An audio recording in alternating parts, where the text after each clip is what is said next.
115.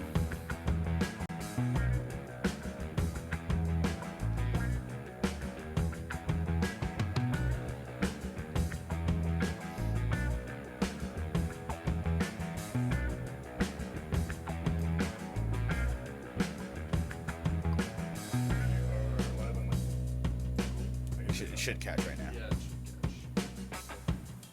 it should catch. This has to load first and then. All right, 45. Stand by, Greg and Greg's mic. There we go. Nope.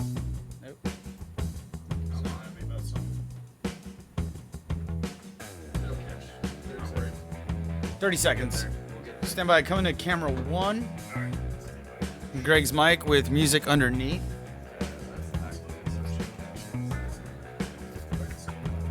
20 seconds. 15.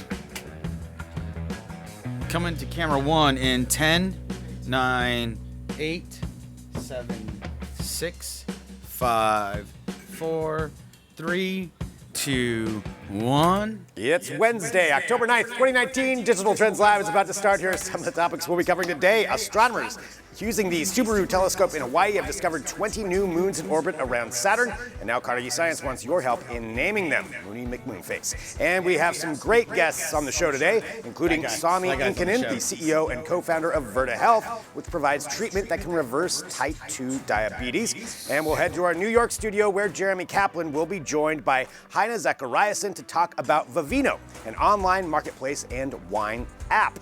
And no. There is now a Russian robotics company that claims to be able to make a robot in the likeness of anyone you want, including celebrities or Bill from accounting, and it's terrifying, but we'll tell you about that and more on today's Digital Trends Live. 3, 2, 1.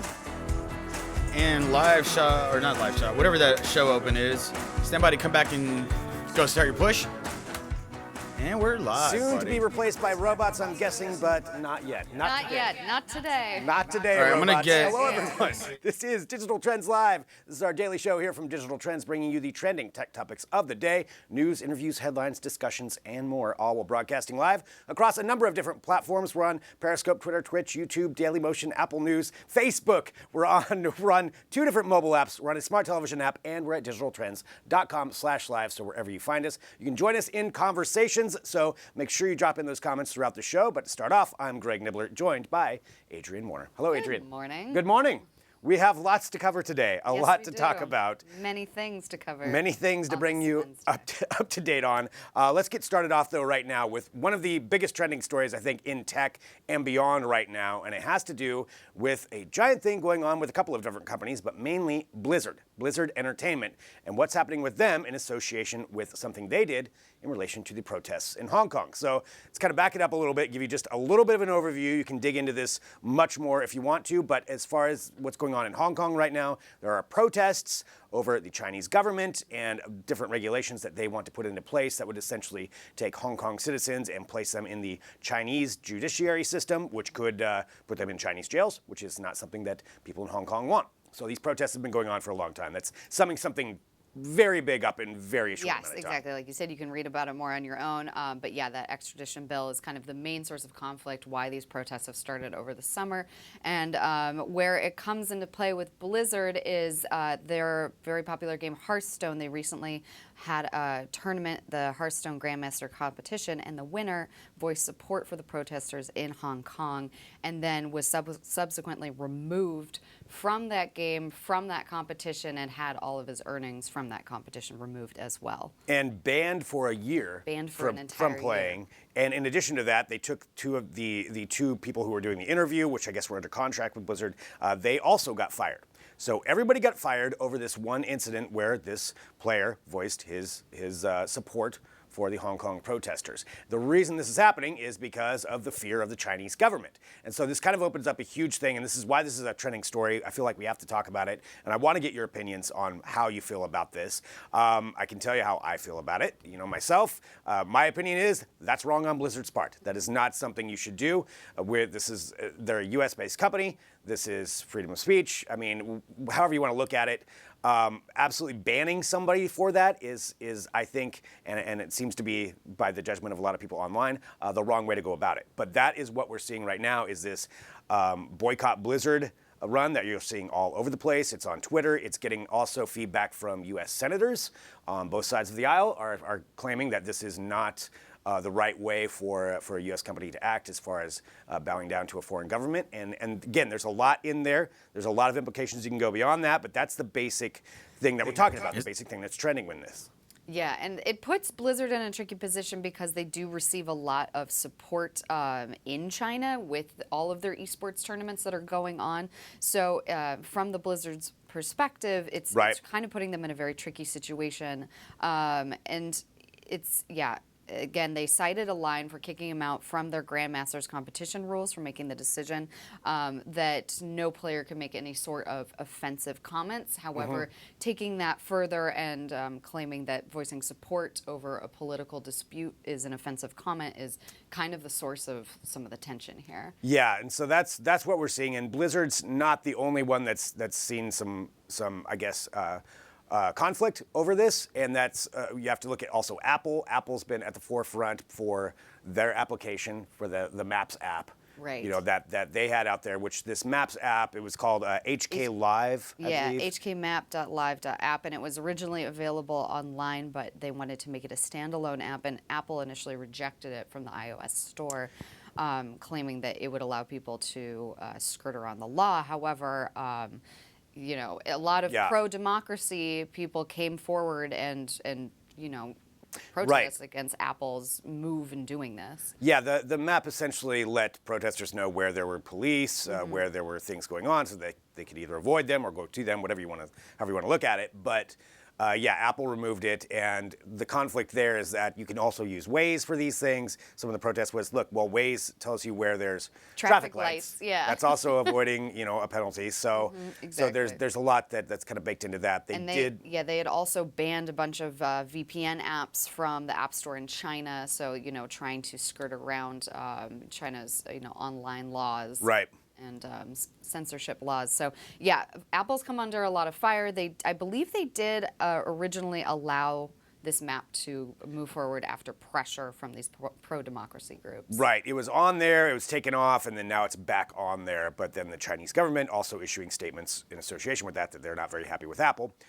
So there's a lot that's going on with this. This also goes beyond and affects the NBA. I mean, South Park is now banned in China because of their episode. It's a recent episode they just put out. But just focusing on the tech side of things, I guess, is what we want to do here is just give you this information, let you know what's going on, because you're going to see a lot about it today, and that's what we want to make sure that you're aware of what's trending. Sometimes it's, you know, a new phone, sometimes it's this, and this is what's happening right now, and that's what we want to make sure that we're bringing you up to date on. So Blizzard, you'll see this going on, the boycott Blizzard statement. There's also statements from employees within the company saying that they do not all agree with the stance that Blizzard had, and that they're kind of in protest with this, and so they just want to make sure that their voices were heard too. It's a lot going and playing out on Twitter right now. So just to keep you up to date, we've got up-to-date articles at digitaltrends.com.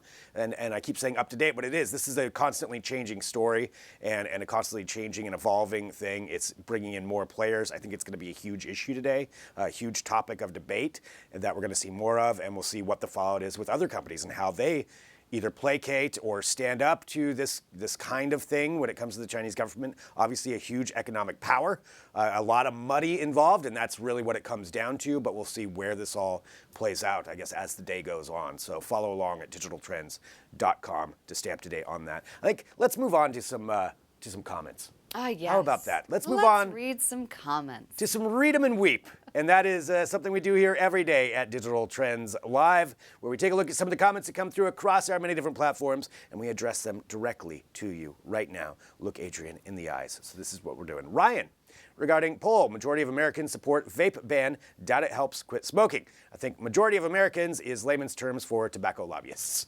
Okay. Aren't they all merged into one super group? Yeah. I don't know about that. I don't know where it separates anymore. Yeah, who's who, how it all works out. I know people are very passionate about they really vaping.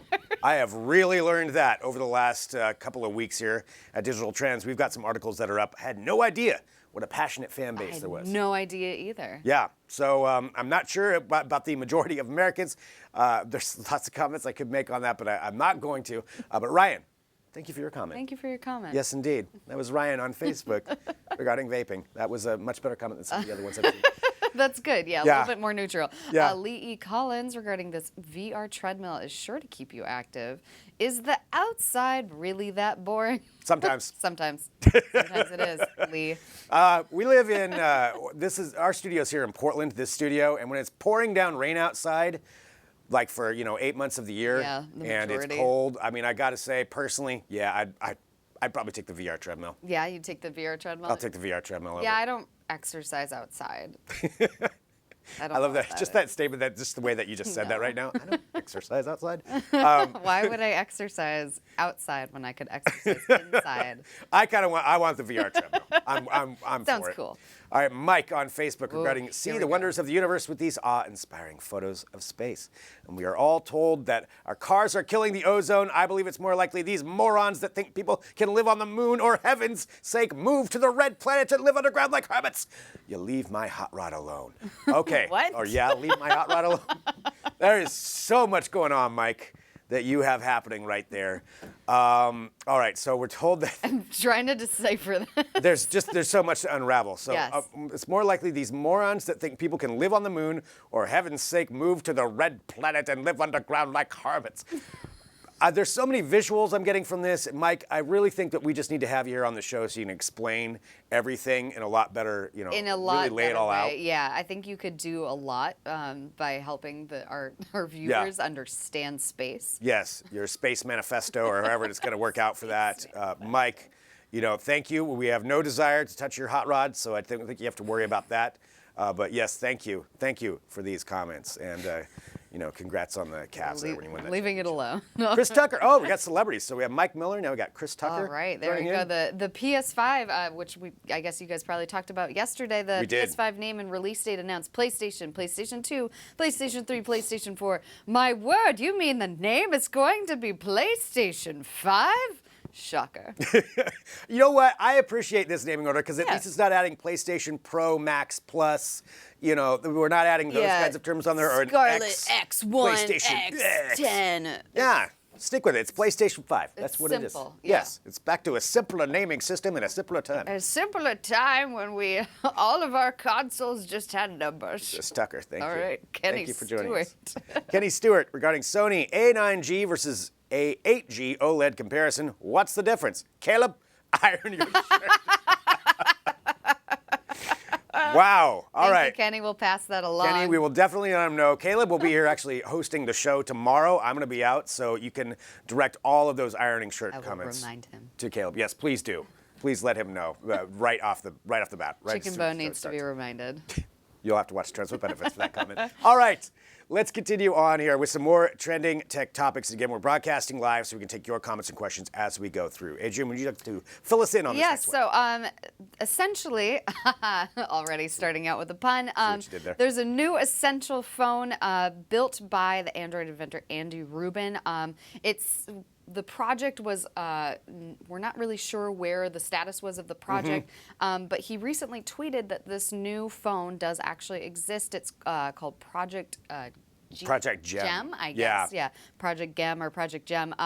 So he tweeted it officially. It has its own account, and he put out some images of what this phone looks like. That really looks like a TV remote. It does. It's kind of shaped like a remote. Now, the size of it looks like it's about the same length as a normal cell phone, an average cell phone, but it's cut in half. Is essentially what it is. So it's a weird kind of format, and I want to know what people think about this. I'm always for any kind of innovation when it comes to phones or changing it up a little bit just to see if something works. I'm not sure if this would work, especially given what people use phones for now. You use it for so many different things. Right. And if you cut the screen, like that, I mean, when you're actually watching, if you think about how many videos a lot of people watch on their phones, that's going to reduce that size down to something pretty small. I also, unless you reformat it for it. Trying to read text or type back or something. Yeah. Trying to use a keyboard could be difficult. It's also an interesting concept when so many phones are trending into being foldable or opening or kind of giving more space, more retail space on the phone itself to do things with, that this is moving in the opposite direction. Going a different way with this. So this is, it's got a front-facing camera, just looking at some of the specs that we know about. It's got the small hole punch out, that we're getting to be very familiar with, especially with Samsung phones. So they showcase it using calendar, navigation, weather apps, so basic stuff that people would use. But I want to know what people think about that. There's another side to it too, is that as far as the color of the phone, that was kind of cool. It changes colors depending on where you look at it. So that's one aspect. I want it to change colors based on my mood. Like there you go, ring. Like an old mood ring, yeah, yeah. So there, that's good. And so this is what we're looking at with it. And I want to know, what do people think of that style? What do you think of that design? Now, if it were foldable, on top of it, where you could fold it up so it's back to an tiny old flip phone, stamp. then maybe there's something there. It definitely, I guess taking up less real estate in your pocket, that would be good. I think, people might just be excited about the company, it's Essential itself. I know that last phone that they put out, or that first phone that they put out, was kind of back in 2017, and we haven't really seen anything from them since then. So it's kind of interesting to see them take such a strange and drastic direction in this thin style. Right, yeah, and figuring out where they're going to go with that. And this is something that we're seeing with a lot of phone manufacturers trying to come up with these new designs. You have the Surface phone from Microsoft. Of course, there's the Galaxy Fold. I'm a fan of it when companies try to do something different, but this is really going in the opposite direction of the more screen. That's one thing. It was like a completely wraparound screen. Was this a phone that you would use?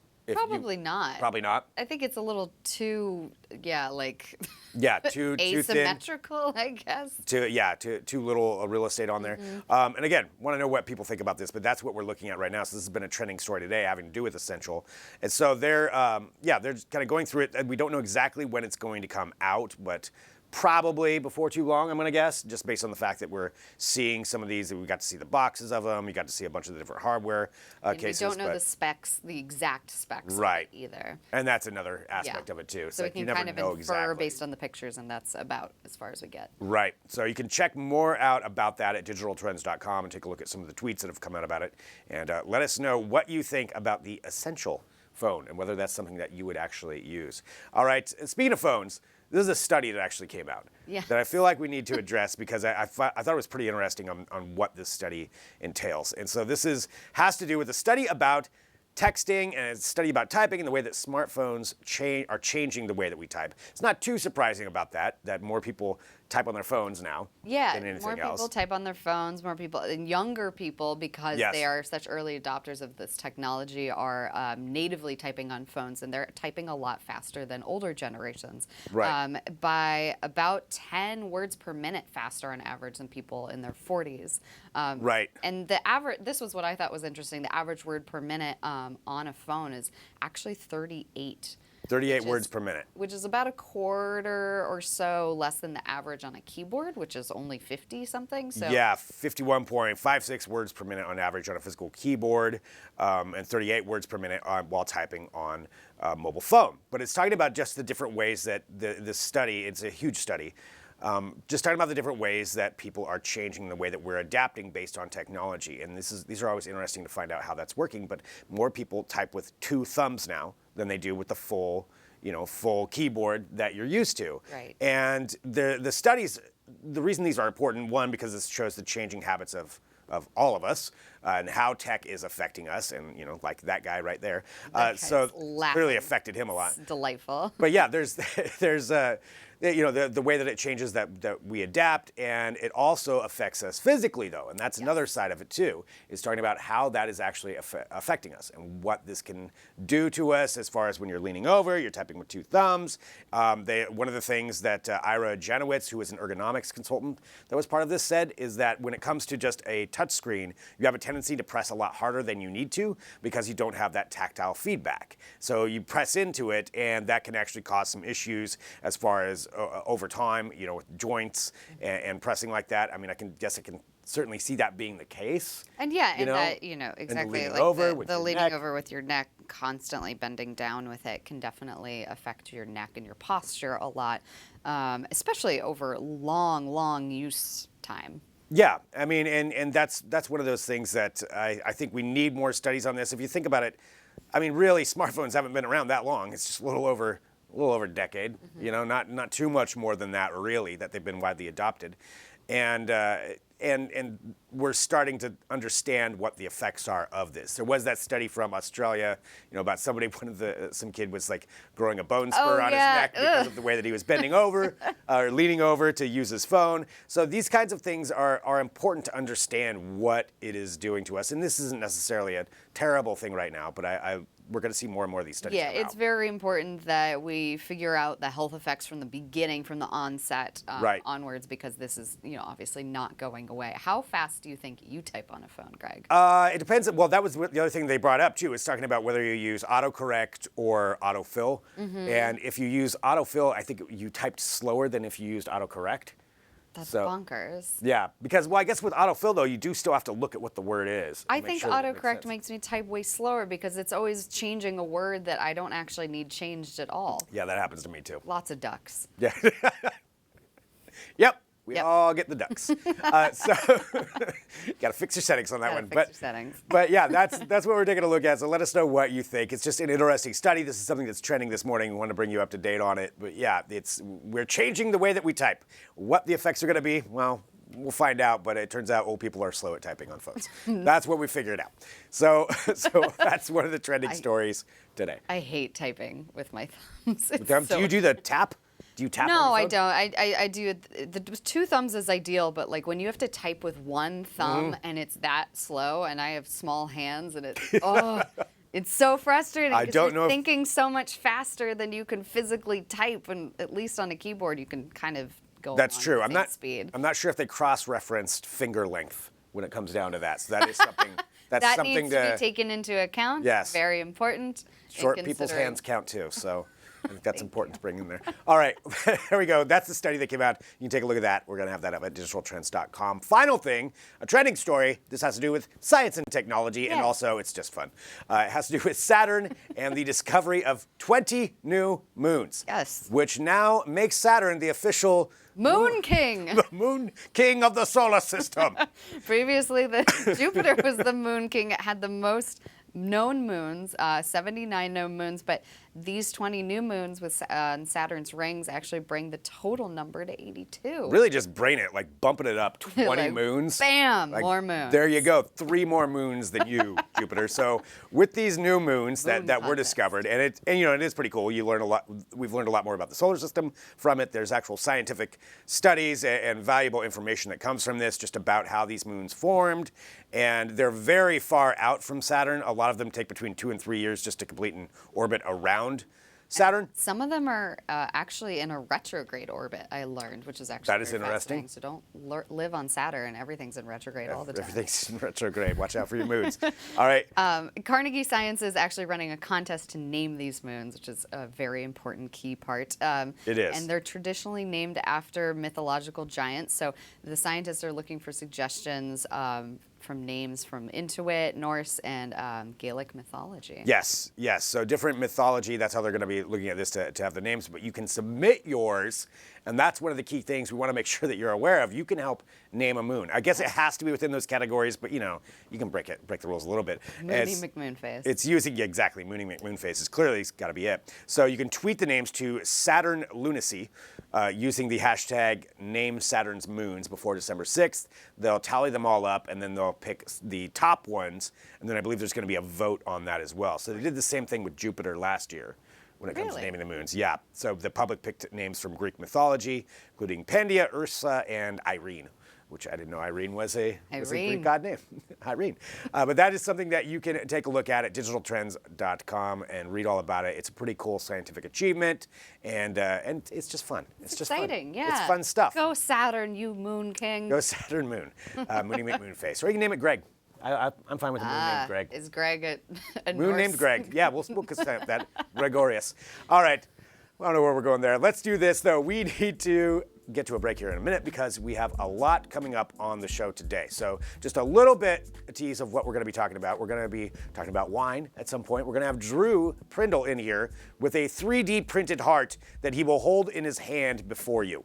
Yes, that is actually going to happen. Incredible. I have seen it. He will hold it. He will show us his heart. So that's coming up on the show, and a lot of other things that we're going to be discussing here on the show. And I thank everybody who joins us. We have another TwitchCon interview from Riley Wynn.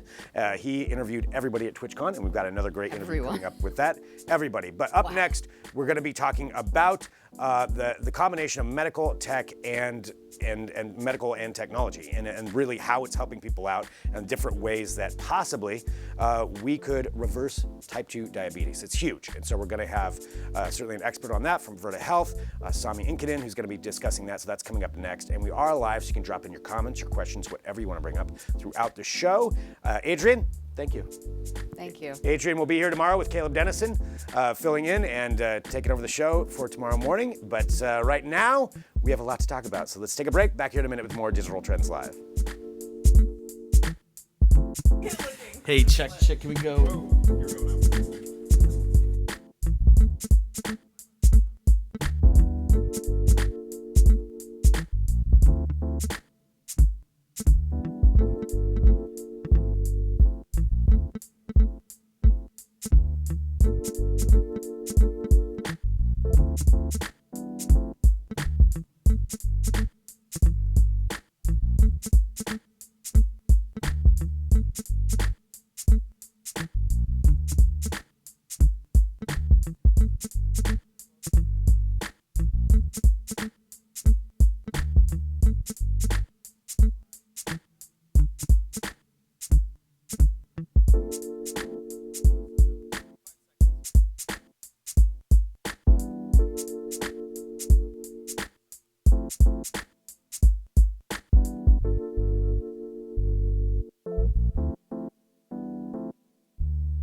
And welcome back to Digital Trends Live. Again, thank you for joining us wherever you find us. We do appreciate it. We broadcast live here every weekday, 9 a.m. Pacific, noon Eastern, bringing you tech headlines, news, interviews, and discussions. And something we frequently discuss here is the advancements in biomedical technology and different ways that we can help people out. And that's something we're going to discuss right now. Joining us, we have the CEO and co-founder of Virta Health. We have Sami Inkinen. Thank you so much for joining us here today.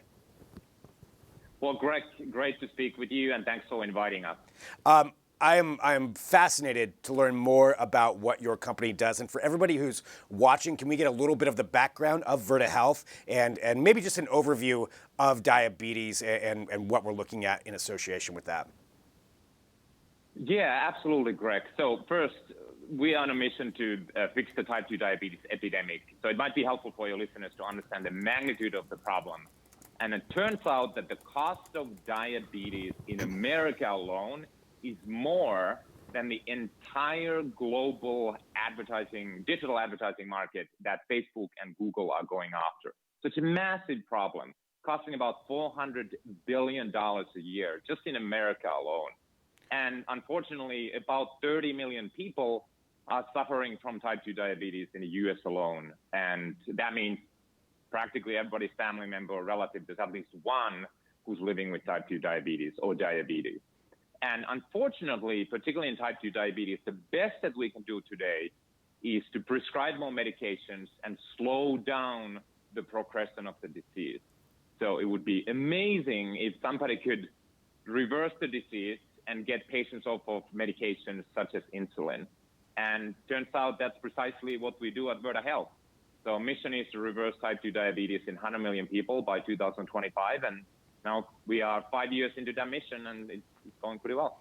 I mean, that's an incredible statement that to be able to do something like that. And you're right. I'm sure everybody watching knows somebody who's been affected by diabetes. I mean, certainly I know people in my life who are affected by it. So that's an incredible achievement. And I want to walk through how it is that you're able to do that. What it is that you saw that you were able to take control of, I guess, when it comes down to it, and actually help reverse this situation.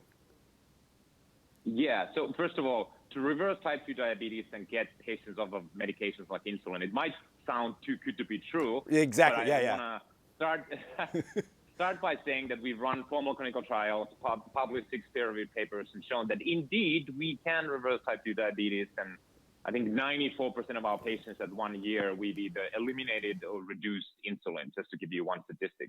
So how do we do that? It's really a combination of 2 things. One, using technology, we've developed a virtual clinic model. And what that means is we effectively put our licensed full-time Virta physicians into the pocket of our patients. And so our patients get 24/7 support and care digitally without our physicians actually meeting these patients in person. So that's one part of it. And then the second part of it is biologically, the way we can reverse type 2 diabetes is that we've developed a highly individualized nutrition therapy that allows us to, again, reverse type 2 diabetes and get patients off of medications such as insulin. So it's a multi-pronged approach then is what we're talking about in order to actually handle this. So looking at it from that, let's talk about a little bit more about Virta and some of the different platforms that you have with this and how you see this going forward, because you said you're 5 years into your mission. And you've got 5 years more to try to accomplish this. What are some of the other steps and other things that you're working on as a company to try to advance that even more? Yes. So absolutely. First, I should say, previously or before Virta, I co-founded Trulia, which is an online real estate marketplace. So it's very much a consumer tech company.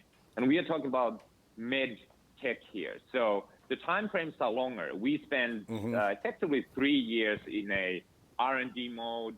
We built the first version of the product, ran a clinical trial, and again, as I mentioned, we published 6 peer-reviewed papers from those results. So it takes time to even be able to launch something like the Virta treatment in our virtual clinic, effectively 3 or 4 years or so.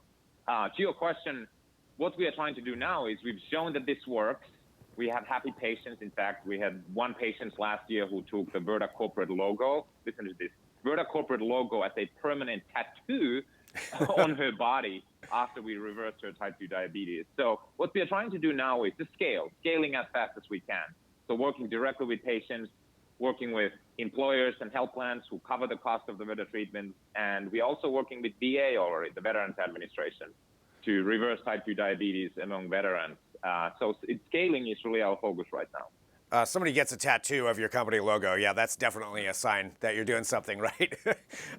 Well, I'm taking a look at that, and I'm interested, just really quick, to go back to what you said, talking about with Trulia. What were some of the lessons and ways that you ran that app that you took and could really use in this app? What could you build upon with that? Yeah, well, again, Trulia, we went public 2012 and then merged with Zillow. So it was an amazing journey as an entrepreneur, and I learned a lot of things to replicate and maybe not replicate. So I'll mention 2 things that I've taken and further refined, I would say. 1, defining mission very clearly. And for Virta, it's reverse type 2 diabetes in 100 million people by 2025. So that's one thing on a company level that I found to be very important, to have a very well-defined mission so you don't get distracted. And then 2, that we've sort of copied from Trulia is obsession about the user. So it doesn't matter what's your business model, what you do internally, but obsessing about the user constantly. And even if everything's going well, there's always something to improve. And so one of the things I personally do as a CEO is I read our patient feedback every single morning. So I'd say the user obsession and the patient obsession is something I took from Trulia and have tried to replicate at Virta. I think that's great that the CEO is actually reading what the feedback is from the users. And what has that feedback been like? Has it been, I mean, obviously there's the tattoo that was done, but overall, has it been positive? Has the adaptation been? And how do you educate people, going forward? Because I feel like education is just such a huge part of it. How do you handle those different facets? Yes. Well, the feedback and the outcomes have been quite amazing. As I mentioned, we published clinical trial results. We've shown that in majority of our patients, we can reverse type 2 diabetes very quickly and get them off of medications in under 10 weeks, and then sustain those results past 1 year and 2 years. And eventually we reached a point where we said, this is working so well that we could even switch our business model to be aligned with these outcomes. So this may be quite unheard of in healthcare, but we only get paid, we only get paid if we deliver those results and reverse type 2 diabetes. There's very few things in healthcare where you go to your doctor, you go to a hospital, and they say, if it doesn't work, you don't get a bill. But that's literally how we operate. So we are quite, or I should say, reasonably confident about the outcomes. Even our business model is aligned with the outcomes of our patients and the partners that we work with. I mean, that's incredible. How do you measure that? Just somebody says, it's been reversed, or they have some actual clinical results that say that to you, and then it's like, okay, now we get paid? Well, fortunately, in diabetes and type 2 diabetes, the measures of reversing type 2 diabetes or improving the outcomes are very objective because it's a blood test. Gotcha. And it's very objective. We get your blood sugar, blood glucose down to a normal level, and while also getting you completely off of medications such as insulin. So it's really irrefutable when you've achieved those results. I'm seeing a question that just came in too. George asks on Facebook, any success cases with the elderly in reversing? Yeah, absolutely. As I mentioned, we've already partnered with the Veterans Administration. So that's an example of a population where most of the patients are, I guess you could define as elderly. And this is interesting. So this may be surprising actually to this person asking the question.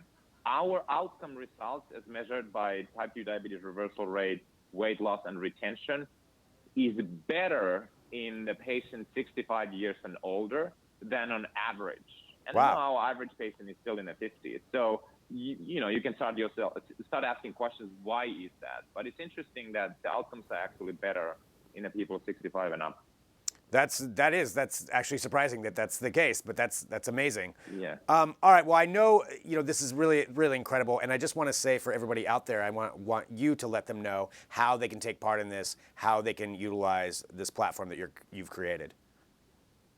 Well, I guess 3 quick ways. One, we are hiring all the time software engineers and data scientists. So if anybody wants to join, that's one way. 2, anyone living with diabetes, we have virtual clinic. You can literally go to our website, virtahealth.com, and sign up.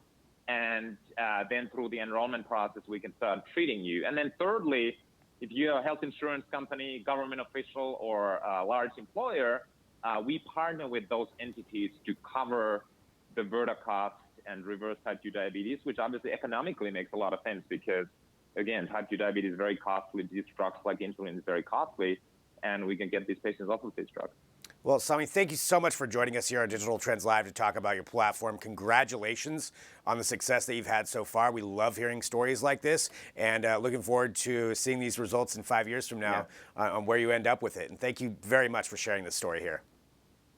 Yeah, thank you, Greg. All right, so that's fascinating. I think we all know somebody who probably has diabetes. I mean, it affects so many people, as he was saying, so many people. So that's amazing when you get to see something like that and see technology actually being utilized to help people out and improve lives. Really cool story. We have more coming up, though. So what's coming up next is we have Mr. Drew Prindle, who's going to be joining us here with a 3D printed heart in his hand. How does that work? You're going to have to stick around to find out. We'll be back here in a minute with more Digital Trends Live.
Welcome back to Digital Trends Live. Thank you for joining us. Hit that subscribe button. That way you get the notifications when we do go live, which is, well, every weekday, 9 a.m. Pacific, noon Eastern, but still, you want to get those notifications so you don't forget.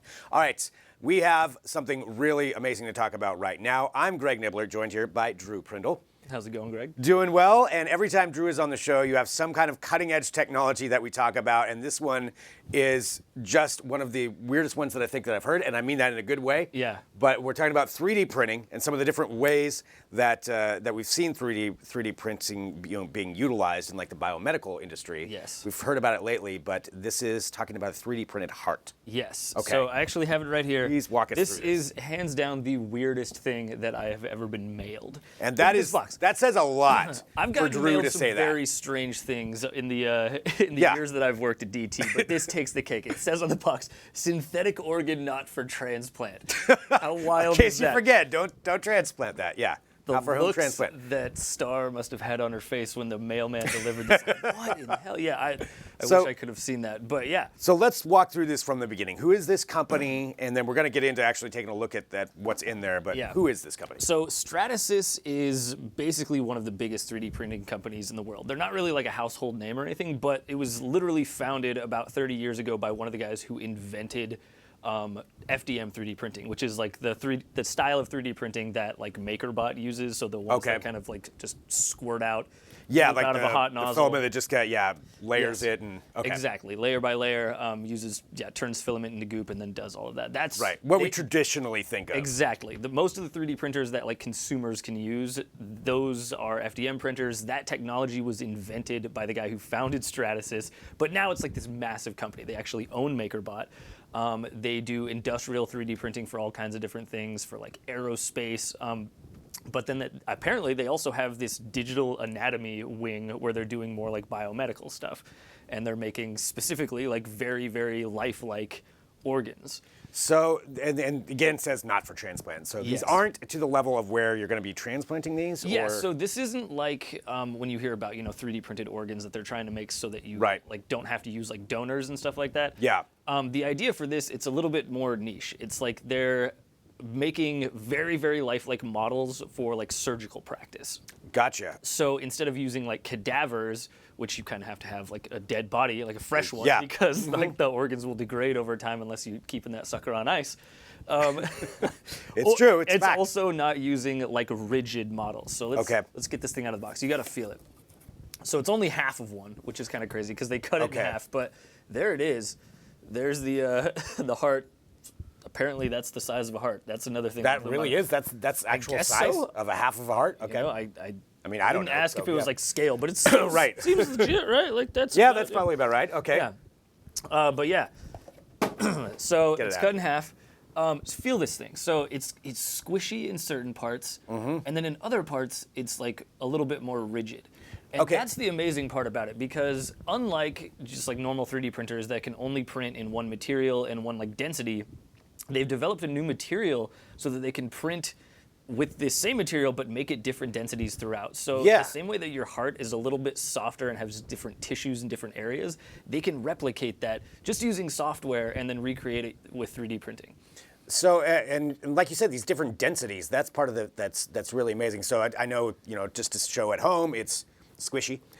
It is, there's different densities. It feels, That was the part that the tripped mold, me out, like when you press on it, it snaps back into shape. You've got these veins that are on the outside of it. I mean, this is very realistic looking. And then when you look inside, you've even got these chambers with the different, I mean, I'm not going to know the medical term, so I'm sorry, but take a look atrium? right there. The atrium. Or Well, something, yeah. like, I don't know. Yeah, but I mean, as making far as the words up. connective tissues that are inside of there, and it's remarkably sturdy. Yeah, that part right there This is- trips me up. So I had to look up what that was. There's this little valve in here. Okay. This is the aortic valve, from what Right.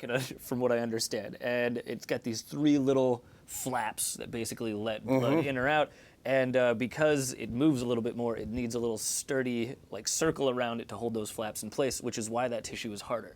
So right away, like when I got this thing, I was like, no way, this can't be what real hearts feel like. And then I Right. look into it, turns out that's totally real. So this is like a really good educational tool, I feel like. And that's exactly what they're using it for. And that's one of these incredible things when it comes to 3D printing, on how that works. So the idea behind this is that this would go to like medical students and that's how they could actually practice on Exactly. on a real They can heart. cut into it. They can dissect it. You could pump this full of fluid. You could hook it up to motors and stuff and actually make it like pump and beat like an actual heart. That was my next question. So they actually can run fluid through that thing. It's not just like a dry model that you can look at. Okay, here's where all the chambers of the heart are. So you can run fluid through that, and it can actually, you can pump it. I don't know if it would actually work like a proper Right. heart, but yeah, this thing will hold fluids and waters and stuff like that. So looking at it from that standpoint, we've talked to some other companies that are working on 3D printed biomedical materials that you can actually, in theory, transplant. That you would be able to do that. Is this something where that's something that they're looking at long term, or they want to stick with this kind of thing? Right now, they're just looking at this kind of more niche, like education-based stuff. They're not getting into the 3D printed organ game quite yet. But getting into this side of things, what are some of the other applications of this kind of technology? Because I mean, it really is so intricate and so detailed. And if they can do that with a heart, obviously they must have 3D scanned a heart and then put it in that way. I mean, I don't know. I'm not entirely sure on that part.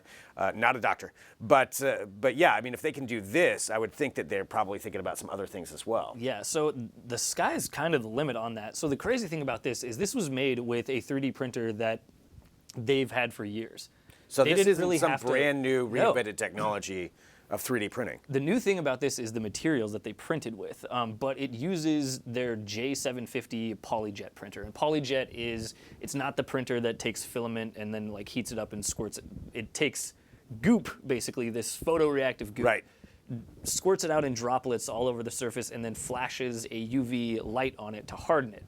Which is something that we see more and more companies utilizing. That's more on the industrial side. You don't see a lot of those on like the consumer side of 3D printing. Like you're not going to have those in your garage, right? They're usually like hundreds of thousands of dollars, but they're capable of producing like such ridiculously detailed parts, and really in any shape or size, and also apparently now in any squishiness or density. So, well, looking at that too from just a broader standpoint, that ability to 3D print something this highly detailed and unique. I mean, a heart, that opens up the possibility to 3D printing all kinds of things, which I think is what, when we first started talking about 3D printing years ago, I think was kind of the ultimate goal, and I felt like there was a little bit of a lull there, but now we're getting back into this phase where 3D printing is getting a resurgence as far as the customizability of everything. Yeah. And being able to make these unique parts and be able to maybe print something at home, not yet obviously, but to print something completely unique each time. Yeah, I feel like our technical abilities are finally catching up with our imaginations. Right, Like you said, like early on, like back when 3D printing was first coming out, it was like, oh, it's going to change the world. And then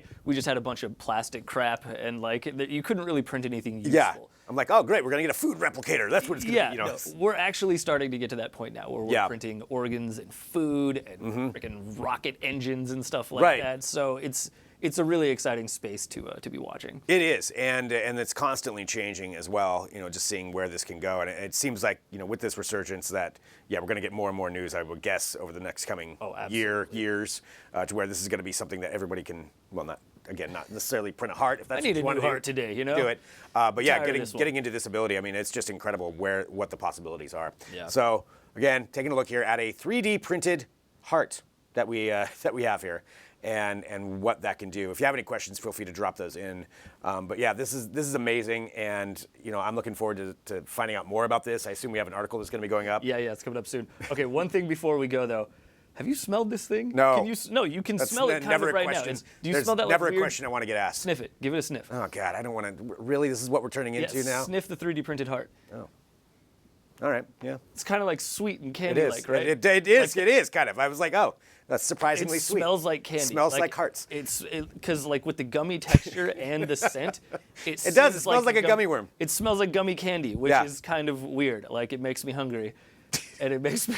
Which is like this 3D printed heart makes me hungry. I didn't think I was gonna have like cannibalistic tendencies today. But, well, you know what? Yeah, you learn something new every day. Yeah.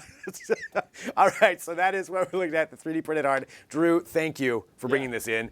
Always bring something like this in here into the studio. I'll do my best. This is amazing. So these are just some of what we get to talk about here on Digital Trends Live every day. Something different. Right now, 3D printed heart. Up next, wine. Who knew? I don't know how that transition works, but that's what we're going to be doing. So we're here in our Portland, Oregon studio. We're going to come back. I'm going to talk to you for a minute, and then I'm going to send you to New York, where we are going to be discussing a wine app with Jeremy Kaplan and his guests. So all that's coming up. Drop in your comments, your questions, whatever you want to bring up. Back here in a minute with more Digital Trends Live.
This is Digital Trends Live. I'm Greg Nibbler. Thank you for joining us. I'm here in our Portland, Oregon studio where we were just recently talking about a 3D printed heart. And what I love about this show is you never know what we're going to be talking about next. Each segment's something different. You get to learn about something. And right now we're going to head to our New York studio where our editor-in-chief, Jeremy Kaplan, is handling the heavy duty of the show today to talk about wine. I'm going to go ahead and pass it over to him. Jeremy, take it away.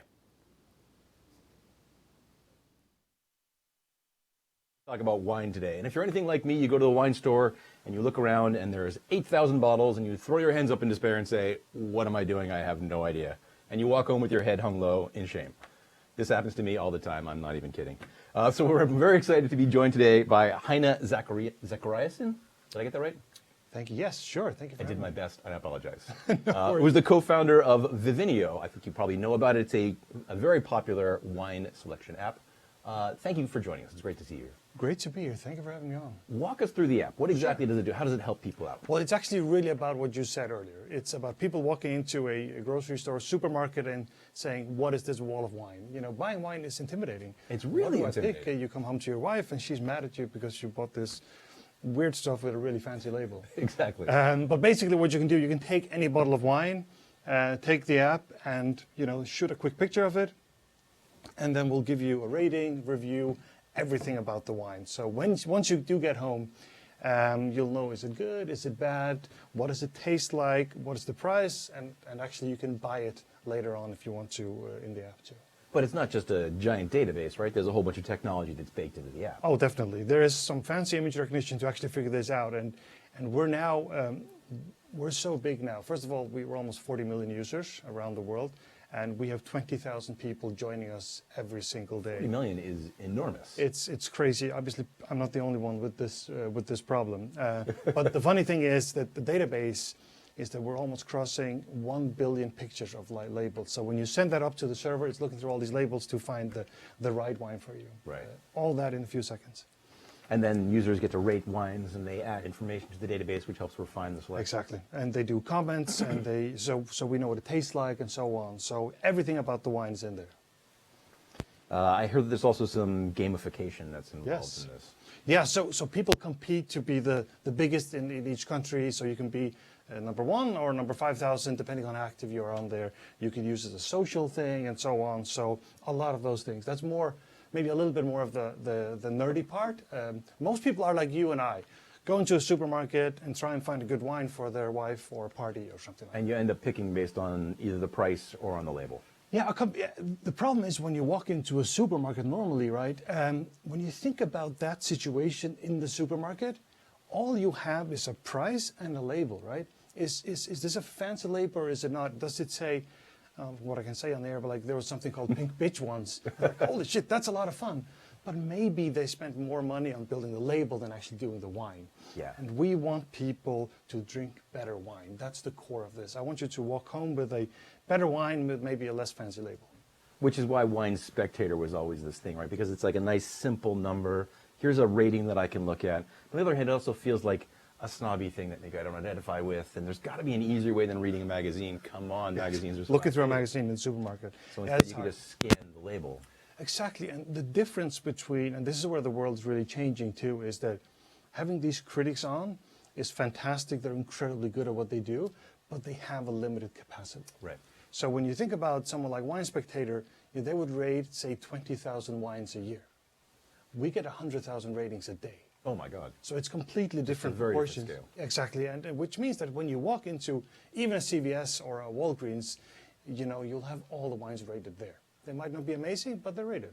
Which is why 40 million users, which is bigger than Grubhub and Postmates. Yes, exactly. Which get a lot of press, but yes. Not as much interest from people. No, exactly. So people are incredibly engaged. They look up around 2 million wines every day. So we're incredibly fortunate that people, talk about this. And all our growth is organic because people, drink with other people. And so it's pretty amazing. And word of mouth. It's very exactly word of mouth after drink in mouth. Yes, exactly. Makes sense. And what we've seen is technology has really been transforming a lot of spaces. But I think the minting, what's the word? The industry around winemaking. Or winemaking, yeah, actually, vintners and winemaking, yes. And this needed disruption, right? Because there was a lack of transparency here, and people had a hard time finding what was good and what was bad. Not anymore.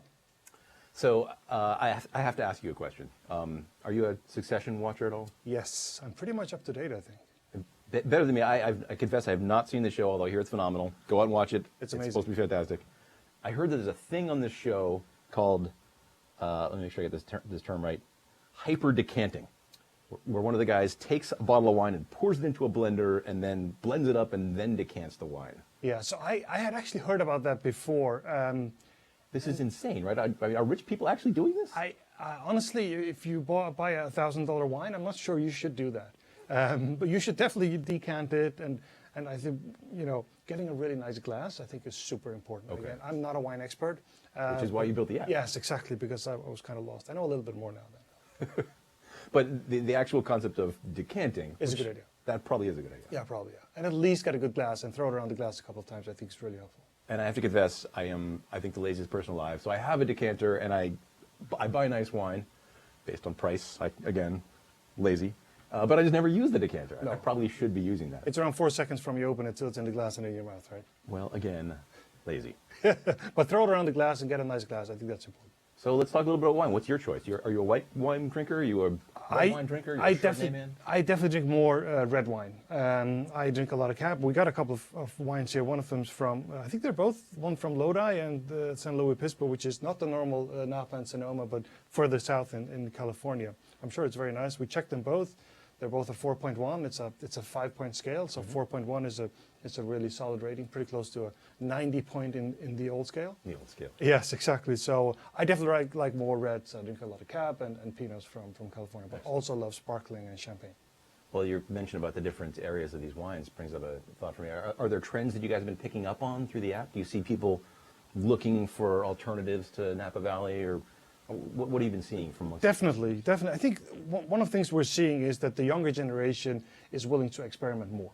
And they're used to using platforms like this, so they're willing to say, hey, this is is not from Napa or Sonoma, it's from San Luis Obispo, and it's a 4.1. I trust the community to say this is a good wine. So we're definitely seeing that the millennials and so on are willing to do that, whereas the older generations are, they're going safe, Napa and Sonoma, and actually paying the price for that because the price points are very, very high. Sure.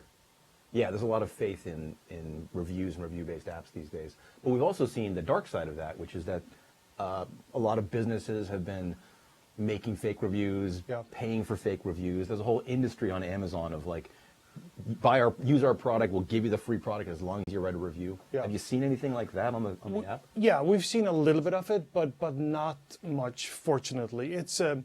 It's a little bit of work to do that. Like, we keep an eye on how many pictures are taken, all those ratios, so we have a lot of methods to make sure that doesn't happen. So once a year, we also do these wine style awards, which are the best wines in 150 different categories. And when we do that, we look through, like, we do a real audit of all of those. And we do find things from time to time, but we know it's going to be there. We know it's going to be more of it. So it's a race always. But we've been fortunate so far. When is that in the year? Is that coming up, or is that something? It's coming up. We're going to launch them probably in Q1. Either Q4 or Q1 for the next one. But the 2019s are out there, so you can see the best wine in every category in the world. And I imagine short term, you've got some picks on the app for people looking for wine for Thanksgiving. Yes, we do. We definitely have something on the website. We even have our Halloween candy coming up, which is very important. What's a good wine to pair with Halloween Yes, candy? exactly. I'm not sure you should at all, but we do a list every year. That is both interesting and disgusting. Yes. Well, it's been a pleasure talking to you, Heine. Thank you very much for coming in. Thanks for having me. It's a pleasure. We're going to go drink some of this delicious wine. It's 12:45 over here, but what the heck? It's always wine o'clock for me. The laziest man alive, as we've decided. But there's plenty more technology coming up, so please do stick around. We'll be right back after this message. Perfect.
Welcome back to Digital Trends Live. I'm Greg Nibbler. Thanks for joining us. We have another interview coming up here momentarily, but first, I need to fill you in on some other trending tech topics. Do you ever see something and just instantly get a visceral reaction that just says no? No, no, no, no, no, no.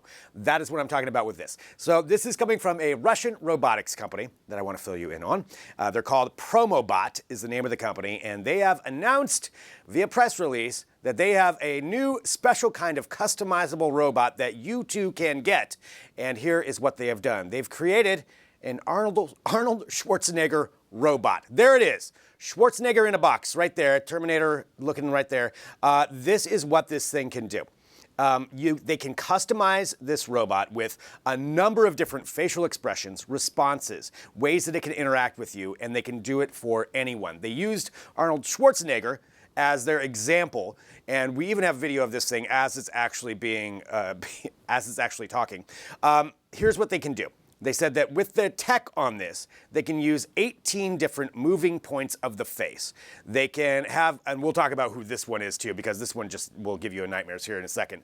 But talking about Arnold Schwarzenegger, and they have more than 100,000 speech modules in the AI system. They have 3 degrees of freedom of movement of the head, and you can integrate it with an unlimited number of services. So essentially, if you wanted to have Alexa, if you wanted to have something else, you could actually do that with it. Now, walking through why you would want to do this, here are some of the use cases they're saying that you would want to have with this. And here's what's going on. So they say that you could use it as a consultant robot, which would be have it act as a live employee and answer people's questions in stores. You have shopping centers. They're saying you'd use it in museums and exhibitions. You also could use it as an office employee, able to meet with visitors. So this is another thing, an office employee robot, where you could have this customized to, again, anyone that you want, they would be willing to do. And you could also have it as an administrator robot. You could have it as a home robot, and they said able to decorate the house and copy the appearance of any person. So you want to surprise somebody around Christmas, just get them this guy and have that waiting for them when they come home. So this is actually one of the creators. The expressions that I'm getting here are part of the most terrifying thing of this. A little bit befuddled right there, but then it goes to shocked right here. Absolutely shocked. Imagine walking home, surprise, here's your present. And then if we have it, well, there's some more befuddlement. Not quite sure what's going on. I believe there's some pure anger, robotic anger that's also in there somewhere. So these are the different things that you can do. Is this something you want? Would you like to get that for somebody that you care about? That is something that you can do now. So again, it's from the company called Promobot. There it is. Like, why would anyone want this? That is what's going to be staring us down. I give it 10 years, maybe less, before that's what's going to be marching us down in the streets. Like, human, you do not... Okay, this is just going to be happening. So this is all part of this humanoid robot. Robot C is the name of this this particular... Like, why do you need that expression? What is that? What good is this? Like, he's deciding which one is going to die first. That's what he's doing right there. So that's what the Russians are doing. Russian robotics company. Need I remind you that Russia also has a robot that fires guns. So this is where we really need to be putting our concern in.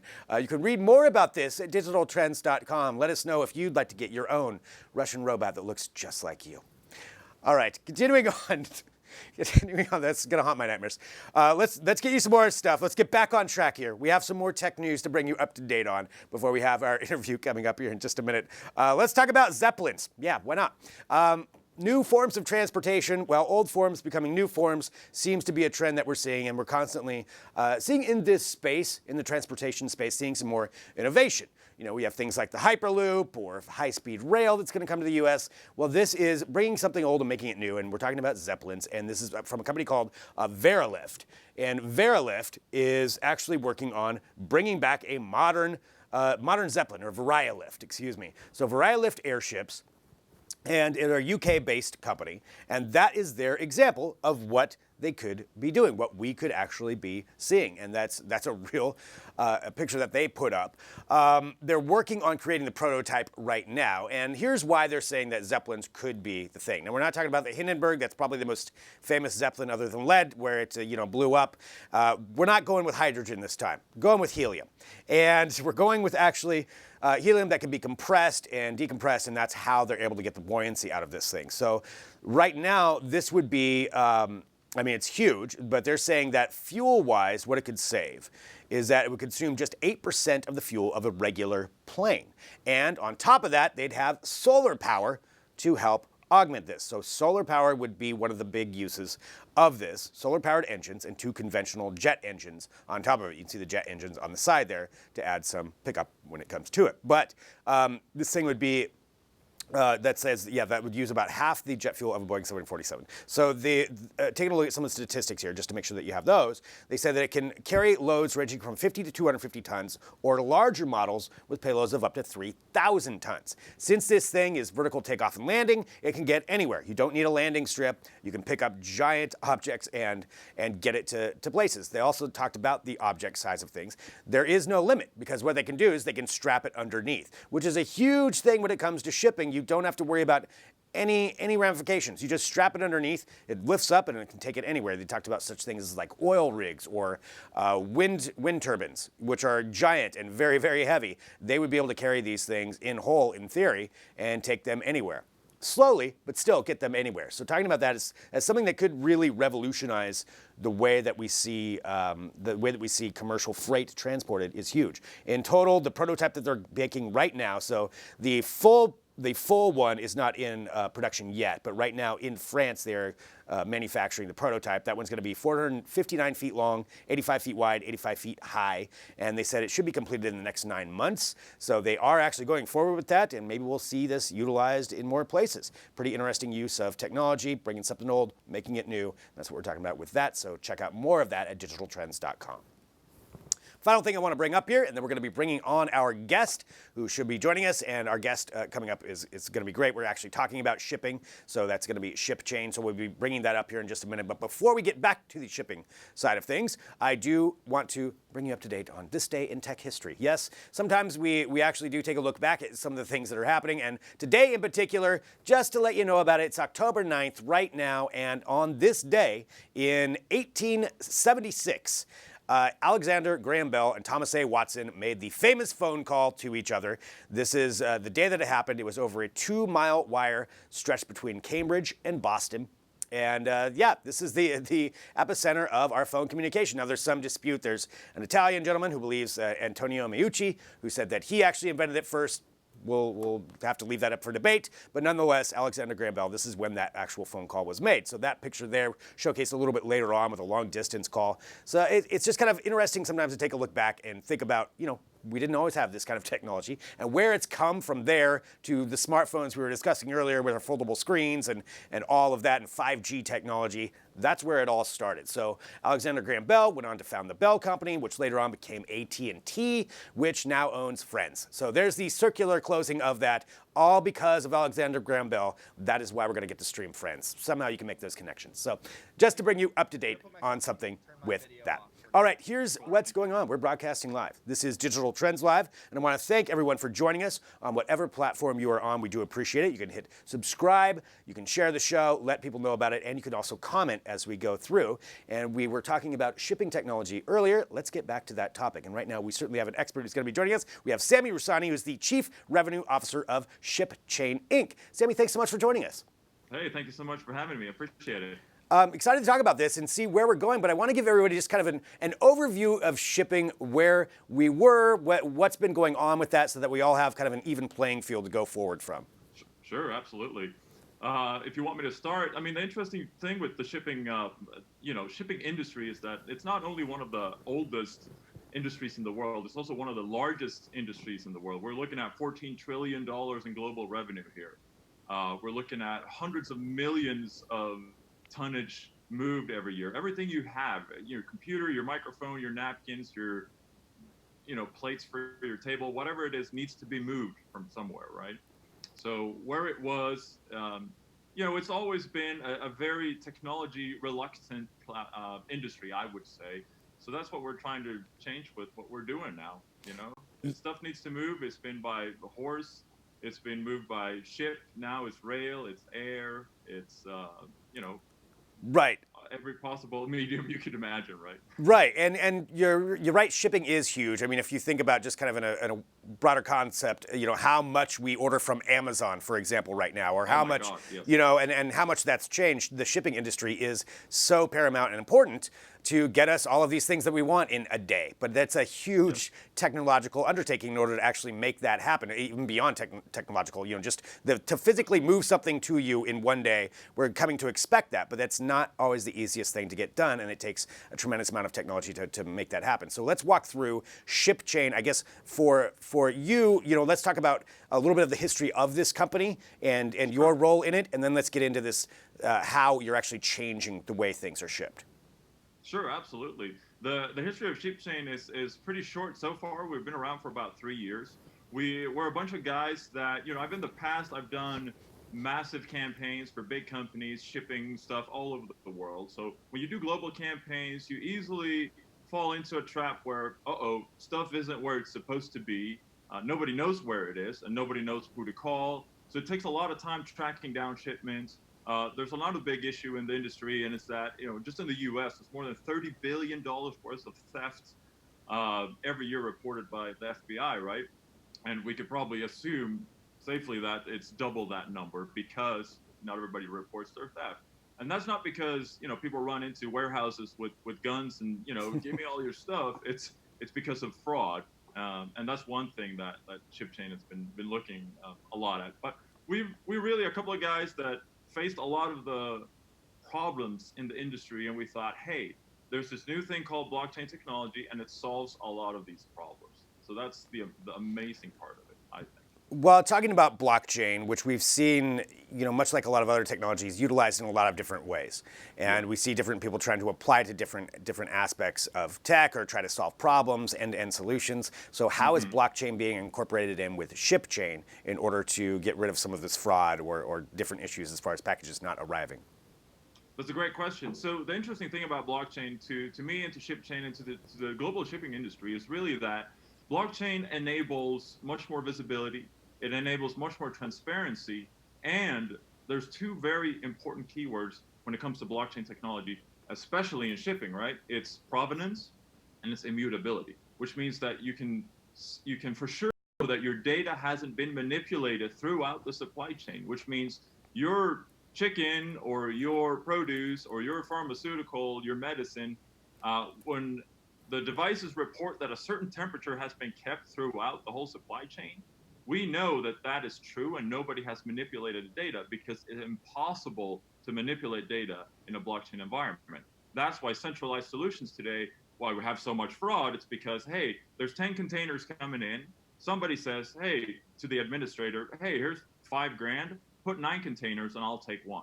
Now there's no trace of where that container ever went or maybe that it even existed, right? You can't do that in a blockchain environment. And then provenance, of course, meaning that you can trace the data all the way back to its true original source and make sure that nothing has been altered along the way. We can't edit GPS coordinate, temperature, any contracts or bills of lading or any of that. So that's really what blockchain technology does for the shipping industry in a very short and brief overview. Right. So being able to keep track of that entire way, I think that's Yes. really pretty amazing for both, but for somebody who's shipping and for somebody who's receiving. So let's get down to, I guess, ShipChain's platform and how that's actually utilized, by a company. Does this come from a company first? They take a look and like, okay, here's what we want to do. We want to ship via blockchain, which the concept is great, but how is that actually implemented? So it's implemented in many ways. If you have the shipper, the product owner who sends it out, they want to know, where is my stuff? Is it going to arrive on time? What condition is it in, etc. Right? And as a 3PL or as a forwarder, meaning you are the one with the trucks moving the stuff, you really want to make sure that you can report to whoever's receiving it and whoever's sending it that this is true data. We haven't altered anything, and you can track it all the way back. And also on the consumer side, right? Because consumers today are becoming much more conscious, much more aware, and much more demanding of, hey, where did my stuff come from? I want to make sure that it's from a clean source or a good source. I want to make sure that nothing has been altered along the way. There's no fraud going on. So there's a whole bunch of very important steps in the whole supply chain where everybody really benefits from using this technology. How have you seen the industry adoption of this technology as far as where you're at right now and where you think that you can get in the next couple of years? Yes, so I love this question. I mentioned at the beginning that the shipping industry has historically been a very technology reluctant industry, but we are seeing a lot of changes now because they understand that for efficiency's sake, for transparency's sake, this has to be adopted. Now we've seen a lot of major corporations step in. Of course, we got IBM, Samsung, Cisco, Oracle, Intel, all these big companies coming in and now looking at supply chain and how can we effectivize it? How can we make it more transparent, more truthful? So I think the industry adoption, it's not going to happen overnight. Absolutely not. But I do think that we're going to see the adoption of this technology move a lot faster than earlier technologies. And that's the important thing. It is. I mean, and we see that, exponential growth when it comes to blockchain. The more that people understand it, the more that they're able to actually utilize it.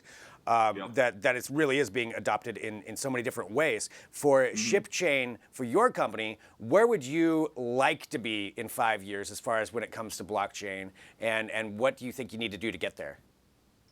I mean, obviously, for ShipChain, where we'd like to be in 5 years is not only would we like to have some of the major customers that we are talking to today onboarded and integrated and rolling in the system, so to speak, but something that's really important to us too is we've open sourced a lot of our code. We're building a side chain, is what it's called, for the industry. So we'd like to see companies, brands, even competitors build on that sidechain, because it's a very important part to standardize very old, standards, protocols, etc., that's been around forever that needs to be upgraded. So that's what we're trying to do. So the big picture, company-wise and revenue-wise, is of course onboard more clients, develop the platform, make it faster, more efficient, more beautiful, all that stuff. But the big philosophical concept is definitely to upgrade industry standards and be a pillar in the industry standards, so to speak, of moving stuff and technologies. Right. I mean, you're so right that there's so many different aspects of this industry and other industries that need to be upgraded and brought up to speed when it comes to technology. And it sounds like you're at the forefront of doing that, especially in the shipping side of things. So for those out there who want to learn more about ShipChain, what's the best place for them to go?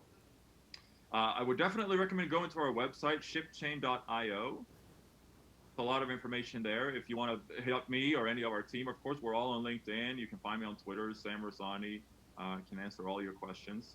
But definitely a good start is ShipChain.io, and fill out the little form there if you would like to see a demo, and we'll gladly show it to you. All right, well, thank you so much for joining us here on Digital Trends Live to talk about this. Exciting seeing something, at the forefront of all of this technology and the incorporation of blockchain, and how we can get our packages more often and have them correctly shipped to the right place. This is certainly a way to help solve a lot of those problems. And thank you again. Thank you so much. Appreciate it. Thank you. All right, so learning about blockchain and the use of that in the shipping industry, I think we can all agree that is a good use of that technology. All right, we have more coming up. We're going to take a quick break. We're coming back with Riley Wind with another of his interviews from TwitchCon. And so all of that's going to be happening while we're live here, so drop in your comments, your questions. Back here in a minute with more Digital Trends Live.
Welcome back to Digital Trends Live. Again, thanks for joining us. We broadcast live every single weekday.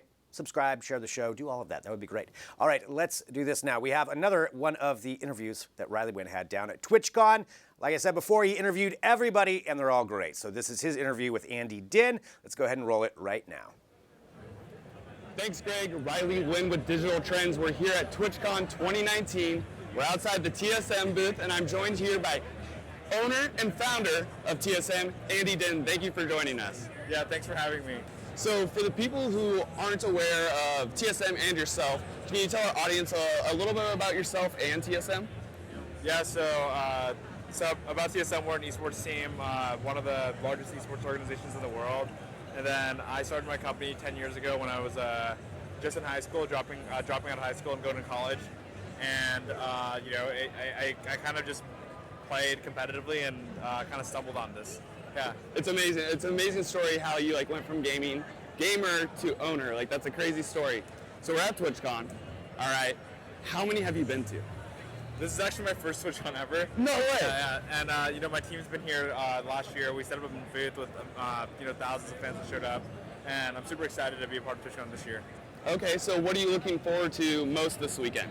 Yeah, so today's Friday, right? And the crowd is kind of light, but tomorrow is going to be really wild, and so I'm super excited for that. And then overall, just being here, seeing all the fans, and meeting our partners is exciting. That's awesome.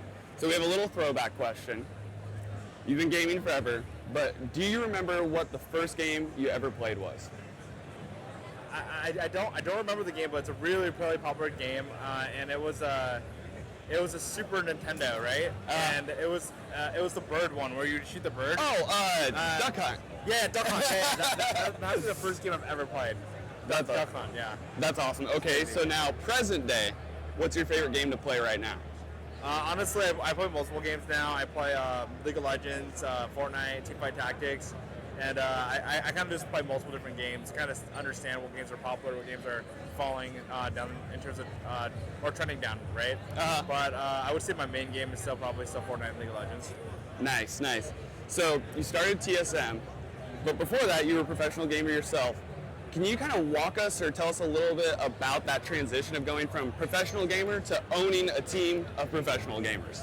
Yeah, so TSM has always been a media company, right? And how TSM started was I started a blog and I created content. So I was a YouTuber, content creator, and live streamer.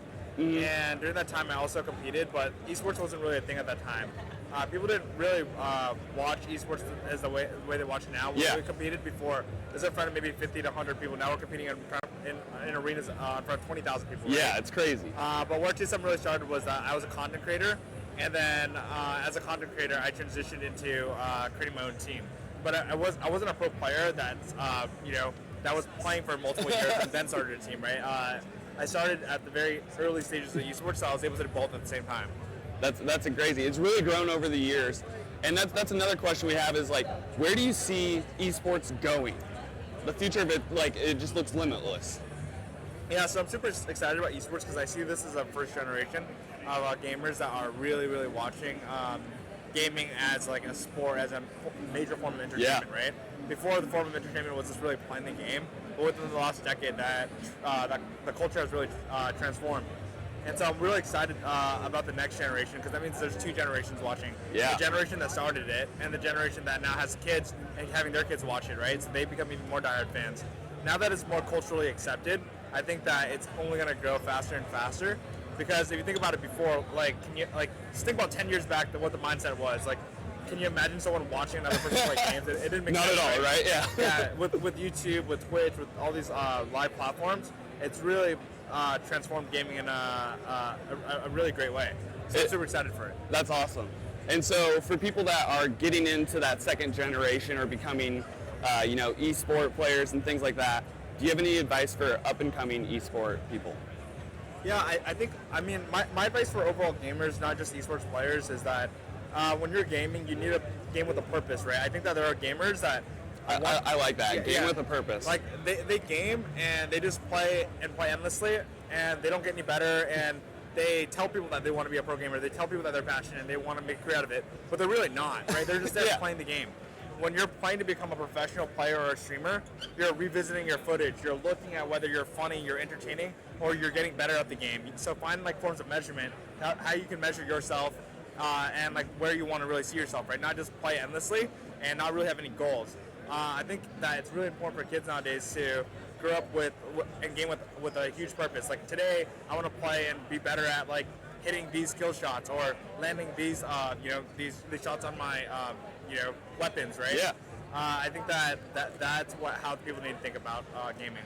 I think that's a really smart way. Like I really like that game with a purpose. Last question: where can people go to follow you? I mean, people can find me on honestly any social platform, whether it's Twitter, Facebook, or Instagram. You can just search up my name. But yeah. Perfect. Well, hey, thank you so much for taking the time to chat with us. If you want more interviews like this and updates from TwitchCon, go over to digitaltrends.com. That's it from us at the TSM booth. Back to you, Greg. And thank you to Riley Wynn for yet another interview there from TwitchCon. He's been there for 3 weeks straight, and we really appreciate him doing that. No, seriously, he interviewed so many people. We've had to go ahead and play some of them out, and it's been really great seeing all those. So thank you to Riley. All right, let's kind of go back and talk about what we had through this show. So Adrienne Warner at the beginning of the show, thank you to her for joining. You're going to get to see her tomorrow, and I'll explain that here in a minute. We also had Sami Inkinen, the CEO and co-founder of Virta Health. A really cool platform that they have to help reverse diabetes. I mean, that's awesome. We had Drew Prindle in here with an artificial 3D printed heart. This is where we're going with today's show. I mean, it's been crazy. We also had Jeremy Kaplan out in New York drinking wine. So Jeremy, I believe he's still drinking the wine, but talking to Heine Zachariasen from Vivino, the founder of that and the world's largest online wine marketplace. So also a great interview. We had Sami Rusani from ShipChain talking about their platform on using blockchain to improve shipping. Very, very cool. And of course, Riley Wynn there at TwitchCon. So tomorrow, I'm actually out. I am not going to be here. You will have Caleb Dennison here filling in throughout the day. And Caleb, oh wow, yep, that's exactly. I expected something along those lines. The surprise is I'm becoming a robot. That's what it is. I'm going to be out. I'm undergoing my procedure tomorrow for that transformation, and then I'll be back on Friday for a best of where I'll entirely be a robot. See if you can tell the difference from everything that I've done. Caleb will be back tomorrow. He'll be here with Adrienne Warner, and the show will continue on. Thank you everybody for watching. Thank you to everybody back in the booths right now for this amazing image that I'm going to have stuck in my mind forever, where I'm questioning whether I'm real or not. So all of this and more here every single day. We'll be back tomorrow with more Digital Trends Live.